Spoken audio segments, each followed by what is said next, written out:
আসসালামু আলাইকুম ওয়া রাহমাতুল্লাহি ওয়া তাআলা বারাকাতুহু।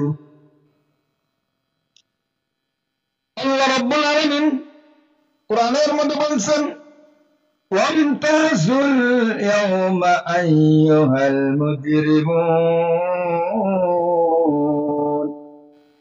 আল্লাহ কিয়ামতের দিন বলবেন, হে পাপীরা, তারা নেককার থেকে আলাদা হয়ে যা, আলাদা হয়ে যা।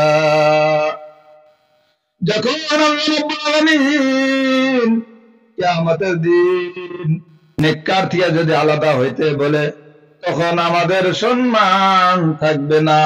আমরা সাধারণ দুনিয়ার মধ্যে সম্মান উৎকাই, যদি 5 জন মানুষের সামনে যদি আমাদেরকে বেইজ্জতি করে, আমরা ওই জায়গায় আর থাকি না ভাই।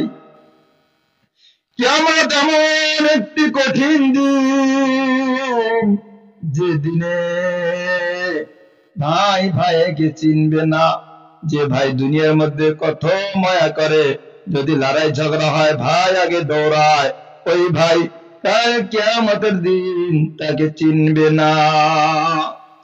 মা তার ছেলেকে চিনবে না, যে মা 10 মাস 10 দিন পেটে ধারণ করে আমাদেরকে কত কষ্ট করে লালন পালন করছে, এই মা কাল কিয়ামতের দিন আমাদেরকে চিনবে না। যদি তোমার আমল সঠিক না হয়, কেউ তোমাকে চিনবে না। কিয়ামতের দিন যখন মানুষ হাহাকার হয়ে থাকবে, ছোটাছুটি করবে, প্রত্যেকটা মানুষ আদম আলাইহিস সালাতু ওয়াস সালামের কাছে দৌড়ায়া যাবে।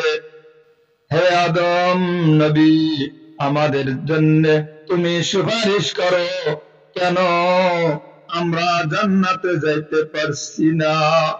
হযরত আদম আলাইহিস সালাতু ওয়াস সালাম বলবেন, আমি তোমাদের জন্য সুপারিশ করতে পারবো না। কেন? যখন আল্লাহ তাআলা আমাকে জান্নাতের মধ্যে রেখে দিয়েছিলেন, আল্লাহ রাব্বুল আলামিন আমাকে বলছেন, জান্নাতের যত নিয়ামত আছে তুমি ভক্ষণ করতে পারবা, একটা তুমি গন্ধ ফল যেটা, সেটা তুমি ভক্ষণ করতে পারবা না।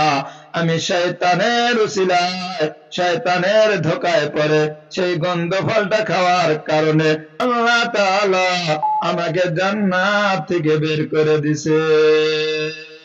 আমি তোমাদের জন্য সুপারিশ করতে পারবো না।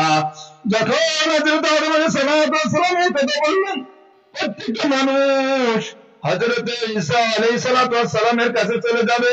ঈসা একই কথা বলবে, প্রত্যেকটা নবী একই কথা বলবে। প্রত্যেকটা নবী কিয়ামতের দিন ইয়া নাফসি ইয়া নাফসি ইয়া নাফসি বলবে, যে আল্লাহ আজ আমাদের কি উপায় হয়। তখন ঈসা আলাইহিস সালাম বলবেন, তোমরা এমন একটা নবীর কাছে চলে যাও, সেই নবী তোমাদেরকে ফিরে দিবে না। সেই নবী হলো হযরত মুহাম্মদ মুস্তাফা রাসূল সাল্লাল্লাহু আলাইহি সাল্লামের কাছে চলে যাও। মুস্তাফা রাসূল সাল্লাল্লাহু আলাইহি সাল্লামের কাছে চলে যাও।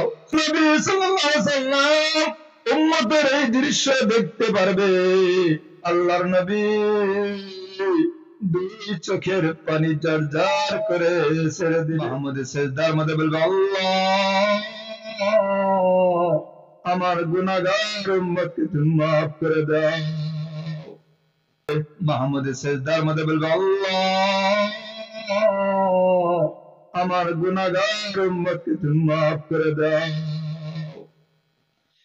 এই জন্য আমরা এই নবীর কি আমরা চিনতে পারলাম না, এই নবীর আমরা তরিকা মতন চলবো।